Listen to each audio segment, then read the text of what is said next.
Cómo Satanás detiene nuestras oraciones. El combate en el reino celestial. Quiero compartir con ustedes un testimonio de alguien que se salvó, alguien que había estado sirviendo al diablo. Cuando ese hombre dio su testimonio, yo no quería creerlo. Tuve que ir 10 días ante el Señor en ayuno, pidiendo: Señor, ¿es cierto eso? Y fue en ese momento que el Señor comenzó a enseñarme lo que sucedía en el reino espiritual cuando oramos. Este hombre nació después que sus padres se dedicaron a Lucifer cuando todavía estaba en el vientre. Hicieron muchos rituales dedicándolo a servir a Lucifer. Cuando tenía 4 años de edad, comenzó a ejercer su poder espiritual y sus padres comenzaron a temerle. Cuando tenía 6 años, sus padres se lo entregaron a los brujos para que lo entrenaran. A los 10 años ya estaba haciendo grandes cosas en el reino del diablo. Llegó a ser temido por los brujos comunes.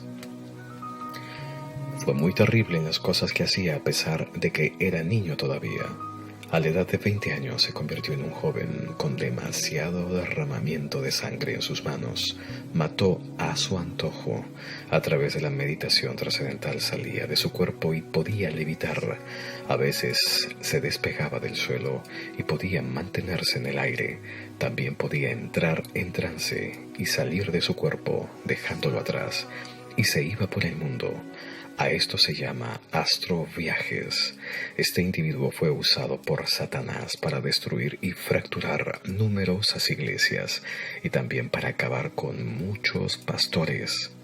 Un día fue asignado para destruir a una iglesia que estaba muy llena de oración, pero habían tantas divisiones en aquella iglesia y muchas confusiones, y él comenzó a trabajar en esa iglesia. Pero entonces el pastor llamó a un ayuno para que toda la congregación se uniera. A medida que la iglesia comenzó a ayunar, empezó gran arrepentimiento y una gran cantidad de reconciliación. Entonces el pueblo se reunió y comenzaron a orar para que el Señor hiciera su obra en ellos. Y continuó la intercesión y el clamor a Dios para que tuviera misericordia e interviniera en sus vidas. Al transcurso de los días, el hombre llegó una y otra vez con los espíritus demoníacos contra la iglesia, pero entonces llegó una palabra de profecía que les instruyó a los cristianos a levantarse y lanzar una guerra contra los poderes de las tinieblas que estaban atacando a esa iglesia. Así que un día, este hombre dejó su cuerpo en su habitación y se fue en un viaje astral. Dirigió una poderosa fuerza de espíritus demoníacos en contra de esa iglesia. Ahora bien, este es su testimonio. Su espíritu se movía en el aire sobre la iglesia tratando de atacarla, pero había una cubierta de luz sobre aquella iglesia, y de repente entró un ejército de ángeles que les atacaron y hubo lucha en el aire. Todos los demonios huyeron, mas él fue arrestado por aquellos ángeles del Señor. Sí, detenido por los ángeles, se vio en manos de unos 6 ángeles y lo llevaron a través del techo, justo antes del altar de la iglesia. Allí estaba él y la gente oraba. Estaban en profunda oración de guerra espiritual, atando, quebrantando y echando fuera demonios. El pastor estaba en la plataforma dirigiendo las oraciones y la guerra espiritual. El Espíritu de Jehová le habló al pastor diciendo: el yugo se ha roto y la víctima está allí frente a ti. Ayúdalo por medio de la liberación. Cuando el pastor abrió sus ojos, vio al joven colapsado allí. Su cuerpo estaba con él. Él estaba en su cuerpo. El joven dice que no sabe cómo su cuerpo se unió a él, ya que lo había dejado en su casa, pero allí estaba, en su cuerpo, sin saber cómo había entrado en la iglesia, excepto que los ángeles le habían llevado a través del techo. Ahora bien, estas cosas son difíciles de creer, pero el pastor silenció a la iglesia y les dijo lo que el Señor le había dicho, y después le preguntó al joven: ¿quién eres tú? Oraron por su liberación y él temblaba mientras los demonios salían de él. Más tarde compartió su vida. Este joven ha llegado hasta el Señor y es evangelista, predicando el Evangelio. El Señor lo está utilizando poderosamente para liberar a otras personas. Una noche fui a una cena, cuenta Juan Mulinde, redactor de esta nota. La única razón por la que fui es que alguien me habló del joven. Yo tenía mucha curiosidad de verlo y de comprobar si su historia era verdadera. Y al transcurrir la noche, él me dio la oportunidad de escuchar su testimonio. Habló de muchas cosas y lloró a causa de todo lo que había hecho. Al terminar hizo una súplica. En la presencia de los muchos pastores presentes, él dijo: apelo a vosotros, pastores, por favor, enseñen a la gente cómo orar. A las personas que no oran se les puede vencer en cualquier área por el diablo, y hay maneras en la cual el enemigo explota sus vidas y sus oraciones. El enemigo sabe cómo exactamente explotar las oraciones de las personas que no saben cómo orar. Enséñale a la gente cómo usar la armadura espiritual que Dios provee. Luego, él compartió la forma en que él conducía exposiciones en el aire. Iba con otros agentes satánicos y un montón de espíritus demoníacos.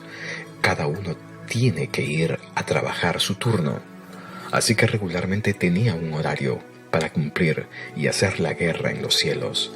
Y dijo que en los lugares celestiales, en el ámbito espiritual, si la tierra está cubierta bajo el manto de la oscuridad, ese manto es tan espeso como una roca y cubre toda la zona.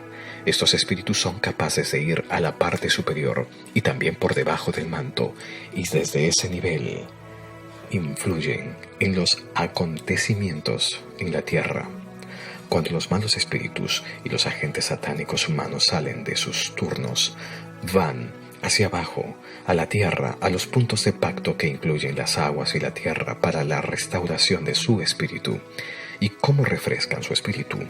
Lo hacen por medio de los sacrificios que la gente da a estos altares, a los puntos de pacto.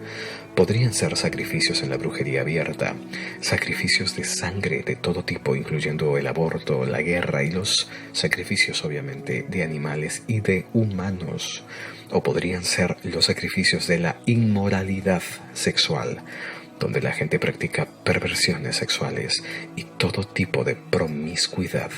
Y ese acto los fortalece en sus poderes. Hay muchos tipos más de sacrificios. Dijo que cuando los agentes satánicos están en el reino celestial y los cristianos comienzan a orar en la tierra, las oraciones de los cristianos aparecen en 3 formas. Todas las oraciones aparecen como el humo que se eleva a los cielos. Algunas oraciones aparecen igual que el humo, se van a la deriva, a lo largo y desaparecen en el aire. Estas oraciones provienen de personas que tienen pecado en sus vidas y no están dispuestas a hacerle frente. Sus oraciones son tan débiles que son arrastradas y desaparecen en el aire. El otro tipo de oración es también como el humo, que se levanta hasta que llega hasta la roca, es decir, hasta ese manto espeso de oscuridad, pero no penetra a través. Estos suelen ser personas que tratan de purificarse, pero carecen de la fe. Por lo general, ignoran los otros aspectos importantes que necesitan cuando alguien ora. El tercer tipo de oración es semejante al humo que está lleno de fuego.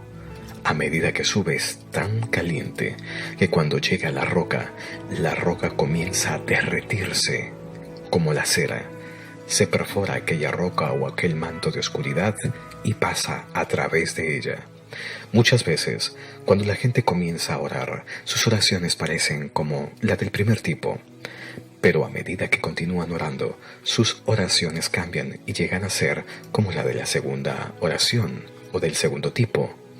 A medida que continúan orando, de repente se enciende y se convierte en fuego, y sus oraciones llegan a ser tan poderosas que atraviesan ese manto de oscuridad, esa roca, y entran Muchas veces los agentes del mal se daban cuenta de que las oraciones estaban cambiando y acercándose al estado de fuego, por lo cual ellos se comunicaban con otros espíritus en la tierra y les decían: distrae a esa persona de la oración, deténlo ahora mismo. Aunque ellos están persistiendo, se están arrepintiendo, están permitiendo que la palabra traiga corrección a su espíritu. Su fe ha ido creciendo y sus oraciones son cada vez más enfocadas. Los cristianos se rinden ante estas distracciones muy a menudo. El diablo ve que sus oraciones están ganando fuerza y comienzan las distracciones como llamadas telefónicas. A veces en medio de la oración, cuando esta es muy intensa, el teléfono suena y usted piensa que puede ir a contestar el teléfono y luego regresar y continuar orando, pero cuando vuelve tiene que ir de nuevo al principio, y eso es lo que el diablo quiere. Otros tipos de distracciones en su camino incluye hasta el tocar de su cuerpo, es decir, cuando siente algún dolor en alguna parte, incluso traerle hambre para que vaya a la cocina y se prepare algo de comer, con el fin de sacarlo del lugar. Ya lo han derrotado de esa forma. Y continúa diciendo a los pastores este hombre: enseñen a la gente a dedicar algún tiempo, no solo para una oración informal. Eso lo pueden hacer durante el resto del día, pero una vez durante cada 24 horas deben tener el momento en que se están centrando de todo corazón con Dios, sin que nada les distraiga. Y si la gente persiste en este tipo de oración, si se dejan inspirar en el Espíritu y siguen adentrándose sin parar, algo pasa en el Espíritu. El fuego toca la roca y se derrite. Y este hombre dice además que cuando empieza el deshielo es tan caliente que no hay ningún espíritu demoníaco ni espíritu humano que pueda soportarlo. Todos huyen, todos salen corriendo. Es entonces que llega una abertura en el reino espiritual, pero es como que dejamos todas las cosas atrás y nos conectamos con Dios. Y este hombre dijo que cuando las oraciones entran, a partir de ese momento no puede haber ningún tipo de resistencia y la persona que ora puede seguir haciéndolo mientras que él quiera. No hay resistencia que pueda detenerlo.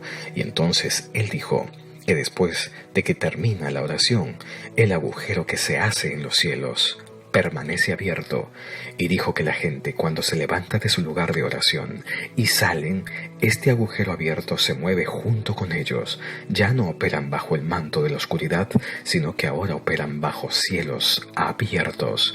Y nos dijo que en tal estado el diablo no puede hacer lo que quiera en contra de ellos, y la presencia del Señor es como un pilar del cielo descansando en sus vidas. Ellos están protegidos y hay tanto poder dentro de esa columna que a medida que se mueven, la presencia toca a esas personas y a otras más, y a otras, y a otras. Disciernen lo que el enemigo ha hecho en otras personas y en lo que hablan con la gente, y esas personas se paran con ellos. Entonces entran en ese pilar y mientras se mantengan dentro de esa columna, todas las ataduras del enemigo se debilitan. Al orar por los enfermos o por las cosas, la presencia que está ahí hace toda la diferencia. El hombre dijo que el diablo odia a dichas personas. También dijo que si hay lugares donde la oración se hace con regularidad, a través de esa manera, entonces la presencia se encuentra sobre ese lugar y no se va. Así que incluso las personas que no conocen a Dios, cuando entran en este lugar, de repente todas las ataduras se debilitan. Y si alguien se preocupa a ministrarle solo con paciencia y con amor, fácilmente se puede salir adelante, no por poder ni por la fuerza, sino por el Espíritu de Dios que está presente. Él dijo también que nadie se molesta acerca de estas personas para que entren en su presencia. Se sentirán condenados y comenzarán a debatir si deberían entrar o no. Pero si no pasan a través, cuando se alejan de este lugar tendrán ataduras más fuertes, y el diablo hace todo lo posible para no permitir que vengan de nuevo a este medio ambiente. Se pueden imaginar que estábamos todos sentados mirando al hombre. Él nos estaba diciendo las cosas que solía hacer y lo que Él solía ver. Luego nos dijo lo que le hacían a las personas que avanzaban a través de la oración. Dijo que marcaban a esas personas y las estudiaban. Excavaban todo lo que pudieran encontrar en aquellas personas, así que sabrían acerca de sus debilidades. Y cuando alguien les supera, a los espíritus malignos en la oración y abren paso en la oscuridad, ellos se comunican con otros espíritus y les dicen: elígelo como blanco a él, con esto y con esto y con aquello. Estas son sus debilidades. Por eso, cuando esta persona sale del cuarto de oración, el espíritu de oración está sobre él, la presencia también está en él, su espíritu está alto y el gozo del Señor es su fortaleza. Pero a medida que avanza, el enemigo trata de llevar las cosas que puede distraerle de enfocarse en el Señor. Si su debilidad está en la zona de su genio, entonces el enemigo va a hacer que la gente haga cosas que pueden hacerlo enojar. Si no es sensible al Espíritu Santo y se deja entrar en el estado de ánimo aquel, entonces quita los ojos del Señor. Él se enoja, se siente tan furioso y después de unos minutos o más tarde quiere ponerlo todo detrás y volverse a mover en el gozo del Señor, pero no lo siente más. Él trata de sentirse bien de nuevo, pero no lo logra. ¿Por qué? Porque se rindió a la tentación, al fuerte esfuerzo del enemigo por cerrar la puerta de arriba, el cielo abierto. Y una vez que el enemigo restaura la roca o el manto de oscuridad derretido, la presencia simplemente se corta. La persona no deja de ser hijo de Dios. Sin embargo, esa unción extra que estaba sobre su vida, esa presencia que le permitía hacer las cosas sin manipulación, se corta. Los malignos buscan dónde están las debilidades. Si está en la tentación de la sexualidad, el enemigo prepara a la gente eventos, algo que de repente va a sacar esa pasión hacia esa tentación. Si ese hombre cede ante esa tentación y abre su mente para recibir estos pensamientos entreteniéndolo, cuando termina con todo y quiere regresar de nuevo bajo la unción, descubre que ya no está allí. Tal vez usted diga: eso no es justo. Solo recuerde lo que la Biblia dice: ponte el casco de la salvación, vestíos con la coraza de justicia. Por lo general, no se ve la oposición del lugar de estas armas de guerra, pero recuerde lo que Jesús nos dice al final de la oración del Señor, que oremos: no nos lleves en tentación, mas líbranos del mal. Cada vez que tenga gran avance en la oración, cuando llegue al final, recuerde que usted es todavía un ser humano débil. Recuerde que usted todavía no se ha perfeccionado.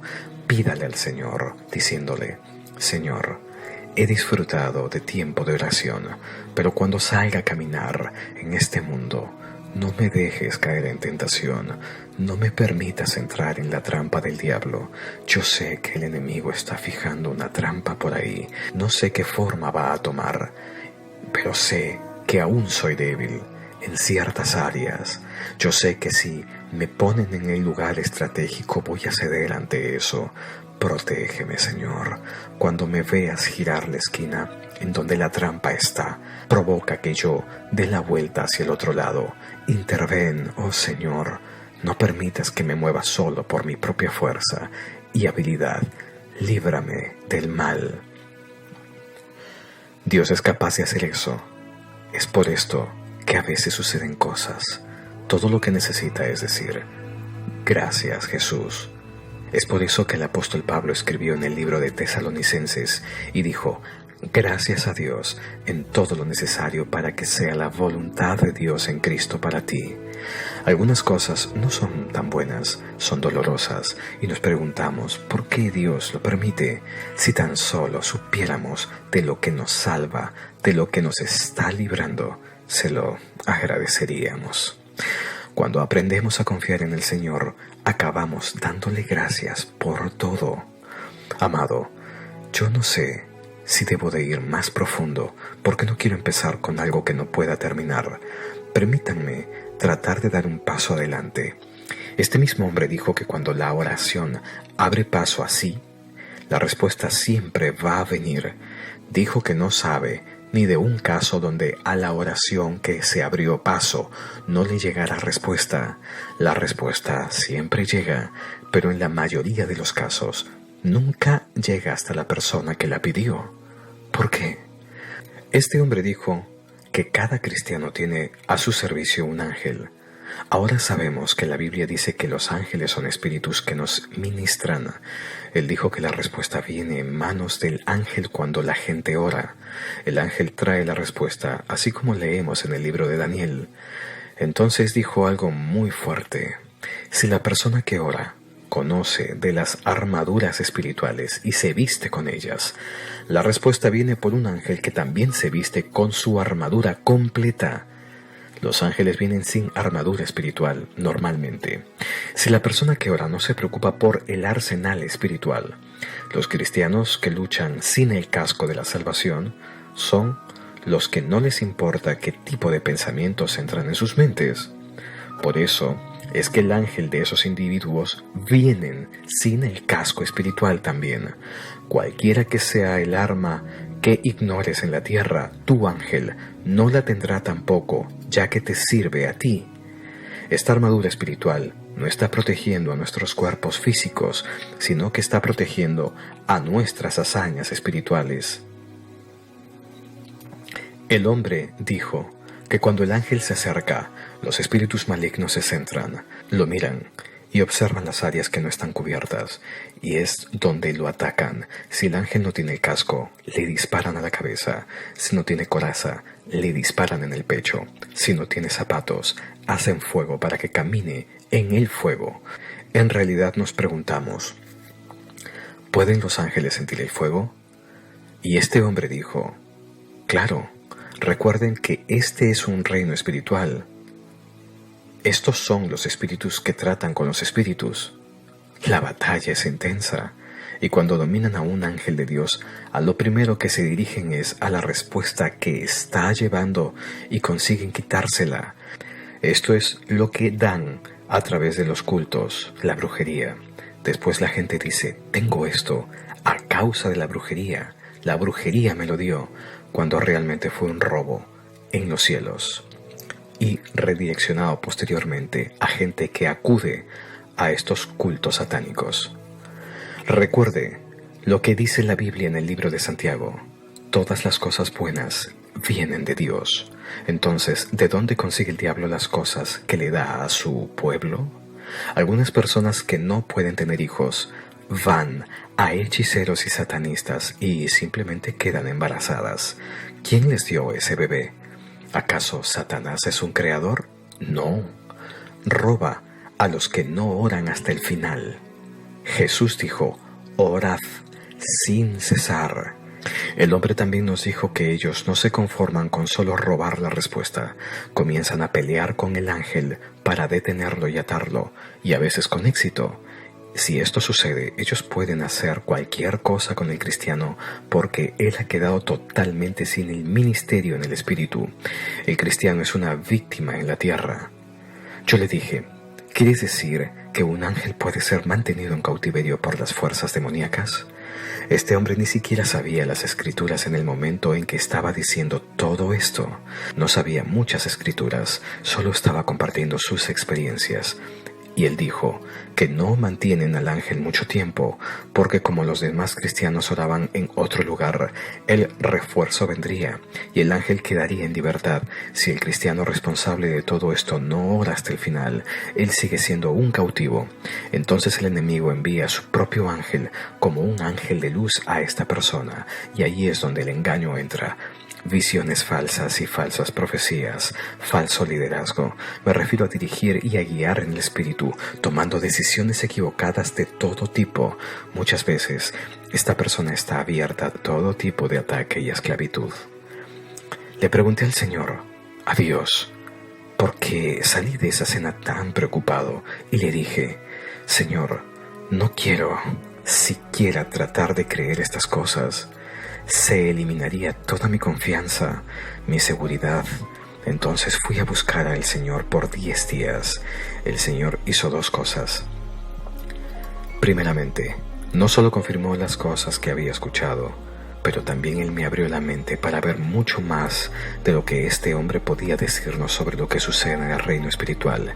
Y en segundo lugar me llevó a ver lo que debemos de hacer para que las cosas que suceden allí no nos superen, sino que nosotros podamos superarlas.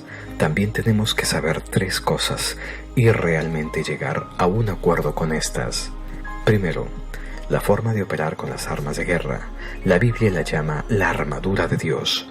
No es nuestra armadura, sino que es la armadura de Dios, y cuando lo usamos, le permitimos a Dios luchar por nosotros. En segundo lugar, entender la relación de los espíritus ministradores, los ángeles que vienen a nuestra vida espiritual, y ser sensibles a lo que está sucediendo en nuestros corazones para guiarnos de lo que debe estar sucediendo en el espíritu con respecto a nosotros. Esto nos lleva al tercer punto, que es el Espíritu Santo.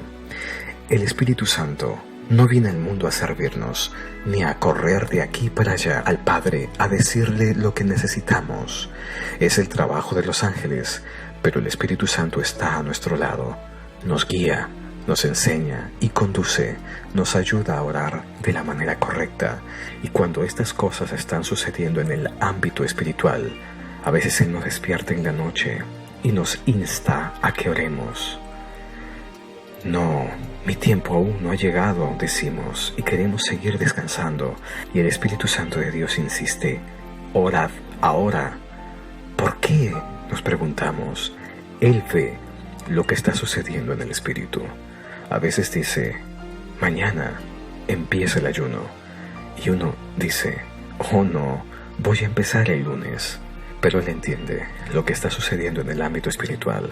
Deberíamos aprender a ser sensibles al Espíritu Santo, quien nos guiará por sendas de justicia. Amado, tenemos que detenernos aquí. Tal vez mañana por la mañana hablaremos de cómo podemos orar con avance, conscientes de las batallas en el Espíritu y la forma en la que se puede triunfar. También debemos de saber cómo podemos mantener nuestro avance una vez que lo hemos ganado, porque apenas emprendamos esto se vuelve agradable. Entonces vamos a entender una cosa: la batalla no es nuestra, la batalla es del Señor. Aleluya. Vamos a ponernos de pie. Mire a alguien a los ojos y solo piense en cuántas veces esa persona podría haber perdido lo que Dios tenía para él. No hay necesidad de una derrota más. Podemos vencer. Hay suficiente poder para vencer. Jesús ya ha hecho todo el trabajo. Oremos unos por otros para que el Señor nos ayude. No se debe perder, porque la gracia y el poder son suficientes para nuestra victoria. Gracias, Jesús.